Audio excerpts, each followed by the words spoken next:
किसान आंदोलन को लगभग 8 महीने हो गए हैं और इस आंदोलन में जो एक चर्चित चेहरा बन गए हैं वो हैं राकेश टिकैत। यूं तो एक किसान है पर अब एक हस्ती से बन गए हैं। बहुत स्वागत है आपका आज तक पर। राकेश जी, 8 महीना हो गया है, कब तक और जारी रहेगा आंदोलन? जब तक सरकार चलवाएगी। आंदोलन सरकार चलवा रही सरकार चलवा रही है। रीजन है जी। रीजन रीजन भाई, जिस काम के लिए हमारे वो तो काम सरकार को करना। जब तक कानून वापसी नहीं होंगे तो घर वापसी नहीं होगी। शांतिपूर्ण तरीके से हम अपना आंदोलन चलाते रहेंगे।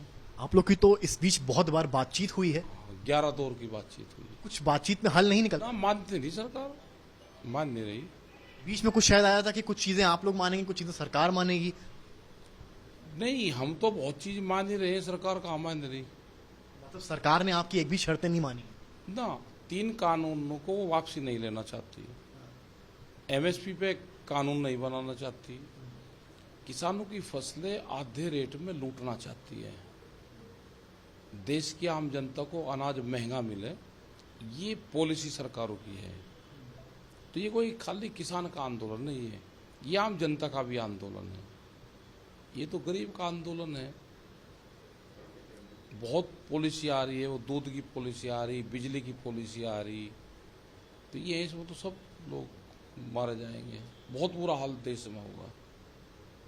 कि सरकार लगातार कह रही है कि कानून तो किसानों के हक में है। अच्छा, हमारे लिए कानून बना रखे, हमारे हक में, हमें पता नहीं। और हम उनके आगे भाई हाथ जोड़े, भाई तब ये वापसी ले लो। वापसी ले लो। तुम 2022 में कह रहे प्रधानमंत्री जी की आमदनी दुगनी हो जाएगी। हम फसलें आज देते हैं उनको, हमको 1 साल भर का चेक दे दो, डबल पैसे का, 1.5 गुना दे दो। वे 2 गुना कह रहे हैं, हम 1.5 गुना कह रहे हैं। अभी राहुल गांधी जो है संसद ट्रैक्टर से आए हैं, कैसे देख रहे हैं आप लोग? आएंगे, सब सांसद ट्रैक्टर से आएंगे।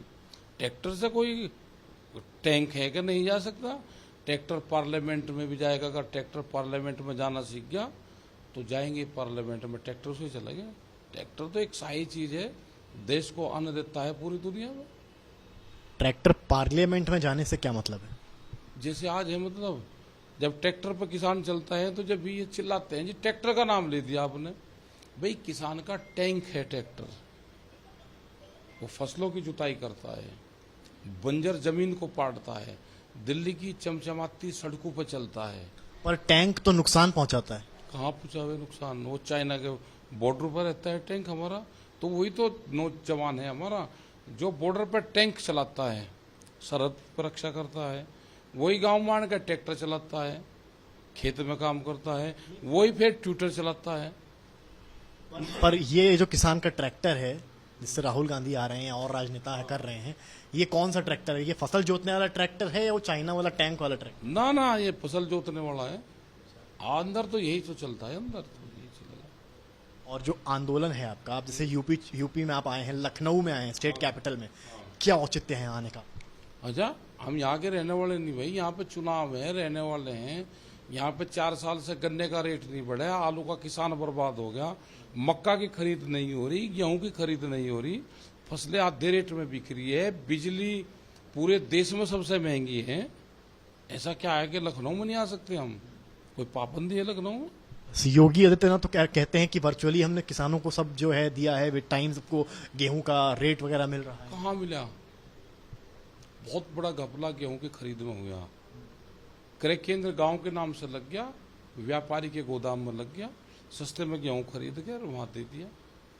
आपके साथ भारी संख्या में किसान भी आए हैं। क्या अभी तक वेस्ट यूपी में आप लोग का ज्यादा प्रोटेस्ट वगैरह रहा था? क्या कुछ प्लानिंग है क्या इस तरफ भी करने? इसको भी दिल्ली बनाएंगे, लखनऊ को भी। हाँ, चारों तरफ से घेर घार के बटेंगे। वो टाइम भी आएगा जब इसको भी घेरेंगे। देश की राजधानियों को दिल्ली बनाना पड़ेगा। जो स्टेट की राजधानियां हैं, धीरे धीरे ऐसे प्रोटेस्ट वहाँ पे भी करने पड़ेंगे। वे आज हो 2 साल में, कभी भी हो, तो बात तो करनी पड़े। ट्रेन नहीं चल रही, ट्रेन रोक रखी, नहीं तो भीड़ तो यहाँ की भी बहुत उधर जाती है। अभी भी जा रहे हैं, बहुत लोग जा रहे हैं। कब बनाएंगे आप दिल्ली, लखनऊ को दिल्ली आप कब बनाएंगे? क्या पता कब बना दो भाई, किसान है ये। कब बना? राकेश टिकैत खुद लीड करेंगे लखनऊ में, या राकेश टिकैत दिल्ली और वेस्ट यूपी से ही? तो यहाँ की जनता लीड कर लेगी, कोई कहने की थोड़ा जरूरत है, कर लेगी। आपने बात करी विपक्ष, वो जो भाजपा है वो कह रही है कि अब क्योंकि यूपी चुनाव नजदीक हैं इसलिए आप लखनऊ आए हैं और अब लखनऊ को दिल्ली बनाने की बात कर रहे हाँ तो कहना, कौन सी बीजेपी कह रही? बीजेपी भी तो 3 तरह की हो रही है ना। कौन से वाले ने कहा? एक बीजेपी का तो है जो अंदर मकान के अंदर कैद है, जिन्होंने यह बीजेपी बनाई थी। एक बीजेपी इनसे छीन ली, एक बीजेपी वहाँ है। एक बीजेपी नए नए भर्ती कर रहे हैं, उनको बीजेपी की फुल फॉर्म का नहीं पता। तो कौन से वाले ने कहा? इनके तो नेता तो अंदर बंद है मकानों में, वे बोल नहीं सकते। या बीजेपी वालों से थोड़ा कोई हमारी लड़ाई है। बीजेपी तो एक पार्टी है, उसकी सरकार नहीं है। सरकार तो मोदी सरकार है। सबने ऐड दिए, आपके टीवी चैनल पे भी बड़े बड़े ऐड चले, अब की बार मोदी सरकार। उसने इन पर कब्जा कर लिया। इनके जो बड़े लीडर थे वे हाउस अरेस्टिंग करवा दिए, वे बयान नहीं दे सकते कोई। तो कौन सी बीजेपी के कौन नेता बात कर रहे हैं? बीजेपी तो देश में ही नहीं, वो तो कागजों पर रहेगी। अपना पर्चे बनाओ जो। हैं। राकेश टिकैत की आज राजधानी लखनऊ में विजिट, क्या संदेश है? संदेश ये है कि भाई ठीक हो जाओ सब। अब मीटिंगें होगी पूरे प्रदेश भर में। सरकार बिजली का रेट हरियाणा, उत्तराखंड, पंजाब, बहुत स्टेट में बिजली फ्री है। यहाँ पे 175 रुपये आस पास और बिजली का रेट। हरियाणा में 35 रुपया है, पंजाब में फ्री है, कर्नाटक में फ्री है। वहाँ आंदोलन चला कर्नाटक में, तो वहाँ की सरकार ने बिजली किसानों को फ्री कर दी। 8 घंटे 8 घंटे फ्री देते हैं वे किसानों को बिजली। यहाँ पे उसका पैसा लेते हैं ये। टाइमिंग को लेकर सवाल उठा रहे हैं कि आप अभी ही लखनऊ क्यों आए, पहले से क्यों नहीं आए, क्योंकि चुनाव नजदीक है, बार बार यही कहा जा रहा है। तो क्यों चुनाव में हम नहीं जा सकते क्या? भाई जो आदमी जिस भाषा में समझता होगा, जिस भाषा को, अब ये चुनावी भाषा समझे तो इनको चुनावी भाषा में इनको दवाई दी जाएगी, क्योंकि दवाई तो देनी पड़ेगी ना इनको, आराम होगा दवाई से इनको। आपने कहा चुनावी भाषा में दवाई दी जाएगी, तो क्या राकेश टिकैत चुनाव लड़ सकते हैं यूपी का? ना, हम तो नहीं लड़ते चुनाव, बिना ही चुनाव लड़े देंगे दवाई। क्या जो डॉक्टर दवाई दे वो पहले बीमार होगा दिखाओगा, वो रिसर्च करेगा उस पर, या कौन सी दवाई काम कर रही कौन नहीं कर रही। ये तो बंगाल में इनको दी तो उससे इनको आराम मिला, तो देंगे वही दवाई देंगे ना। मतलब ये जंग आपको किसान रह कर ही लड़नी है, पॉलिटिकल पार्टी में आके नहीं? ना ना, उसमें क्या करेंगे जाकर। आज तो बहुत पार्टी बन रही, तो 700 पार्टी का रजिस्ट्रेशन करवा रहा है, लड़ दो जिसको लड़ना भाई। भाजपा का कहना है कि राकेश टिकैत जो है विपक्ष के साथ है। भाई जैसे हम पहले इनके साथ में थे, ऐसे ही विपक्ष के साथ में है। सबसे ज्यादा किस पार्टी ने आपके हिसाब से किसानों के लिए काम किया है? काम नहीं करा। आंदोलन मूवमेंट अगर ठीक रहेगा तो पार्टियां ठीक काम करेगी। पार्टियां नहीं, सरकारें काम करती है, पार्टी कोई काम नहीं करती। और मूवमेंट अगर कमजोर रहेगा तो सरकारें हावी हो जाती है। तो देश में आंदोलन मजबूत रहना चाहिए। सरकार की बात करते, किसकी सरकार में सबसे ज्यादा किसानों का हित हुआ है और किसकी सरकार में सबसे ज्यादा अहित हुआ है? नहीं, कौन इस वाले में बात करें? अगले तो भाई जिस पर प्रेशर सा पड़ जा, मायावती पर प्रेशर सा पड़ा तो उसने गन्ने का रेट 80 रुपये बढ़ा दिए। अखिलेश यादव पर कुछ कम पड़ा, उसने 50 रुपये बढ़ा दिए। योगी जी फ्री घूम रहे हैं, अभी 1 रुपया नहीं बढ़ाया। लपेटे में तो अभी गए जाओगे। ये इनसे दोनों से कमजोर है क्या योगी जी? भाई इनसे दोनों से तो कमजोर है नहीं, उम्र भी दोनों से ही कम होगी। इनको तो लंबी राजनीति करनी है, तो कम से कम 100 रुपये रेट करना चाहिए गन्ने का। गेहूं की खरीद भी बढ़िया करनी चाहिए। गन्ने का जो भुगतान रुका है वो भी दिलवाना चाहिए।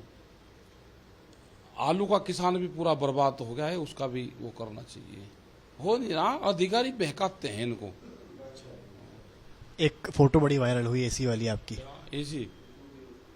हाँ, एसी तो भाई मुझे ये बता दो कि किसके घर में एसी नहीं लग रहा, ये वो बता दो। एसी एक यंत्र है, वो टेम्परेचर कंट्रोल करने का सिस्टम है। वो प्रेस क्लब एक बना रखा हमने वहाँ पे, प्रेस के बैठने के एक व्यवस्था है वहाँ पे, मुझे उसमें गाजीपुर बॉर्डर पे किसान क्रांति गेट पे प्रेस से बात करके हम भी प्रेस के ऑफिस में लेट गए। अगर प्रेस के ऑफिस में इसी के सामने उनके लेटना, उनके उस पर अगर गुनाह है तो भाई बताओ, तो प्रेस का वो है ऑफिस, उसके अगर एसी का फोटो खींच लिया हमने, अगर बैठ गए वहाँ तो नहीं खींचना चाहिए। प्रेस वालों ने खींच के भेज दिया। पहले तो अपने घर में लिटाए अपने ऑफिस में, अगर जी ये रेस्ट रूम है ये में लेट जाओ, फिर फोटो खींच लिया, तो कौन सी बढ़िया बात है भाई। कोरोना भी है, थर्ड वेव बता रहे हैं आ रही है, बताया जा रहा है कि किसान आंदोलन जो है उस बीच में कर रहे हैं, ऐसा विपक्ष। आंदोलन आए खत्म होने का, ये बीमारी कहीं भी आ जाइयो, आंदोलन जारी रहेगा हमारा, हम आंदोलन छोड़ कर नहीं जाएंगे। चुनाव है 22 में विधानसभा का, जो आंदोलन आपका चल रहा है यूपी भर में, अब लखनऊ को भी आप फोकल पॉइंट बनाने वाले हैं, असर पड़ेगा कुछ चुनाव में? हाँ क्या पता क्या असर पड़ेगा, हमें क्या पता। हमको चुनाव लड़ने आ रहे हैं यहाँ पे, हम तो अपनी बात कहेंगे जनता के बीच में, यहाँ पे मीटिंगें करेंगे। 5 सितंबर से मुजफ्फरनगर में बड़ी पंचायत होगी और उसके बाद में पूरे जिले वाइज, मंडल वाइज, गांव वाइज जो पॉलिसी है उसके बारे में बातचीत करेंगे। जनता खुश होगी, इनको वोट दे देगी, नाराज होगी नहीं देने की, हमें क्या पता कौन किसको वोट देगा। कुछ ऐसे तत्व भी आपके आंदोलन में आए, आपने भी देखा, जो मतलब शायद नहीं आते तो बेहतर था? कौन कौन आए? कुछ ऐसे नाम थे जैसे कि जो जिनके स्टेटमेंट्स काफी अजीब से रहे हैं। भाई नाम बताओ मुझे, भी तो बताऊंगा, अब क्या पता आप किसको क्या करें। यहाँ तो नहीं कोई आया ऐसा ना, कोई नाम बताओगे तो उसके बारे में बता सकते हैं। यूपी चुनाव की बात हो रही है यहाँ पर, आपने जैसे कहा कि आप लखनऊ को अगला दिल्ली बनाने की प्लानिंग कर रहे हो, कब तक माना जाए? देख लियो तो प्लान बन रही है, हाँ बनेगी प्लान। और फिलहाल लखनऊ में कितने दिन रुकने वाले हैं? आज रुकेंगे, रात को रुक जाएंगे, कल चलेंगे। धन्यवाद। तो ये थे हमारे साथ राकेश टिकैत साहब, बड़ा बयान दिया है कि लखनऊ अब अगला दिल्ली बनने के लिए तैयार है, और किसान जितने इनके पीछे आए हैं देखकर लगता है कि किसान आंदोलन जिस तरह से वेस्टर्न यूपी में चल रहा है बहुत जल्दी लखनऊ की तरफ आना है, और इससे विधानसभा चुनाव पर खासा असर पड़ता भी नजर आता है। कैमरामैन नीरज कुमार के साथ समर्थ श्रीवास्तव।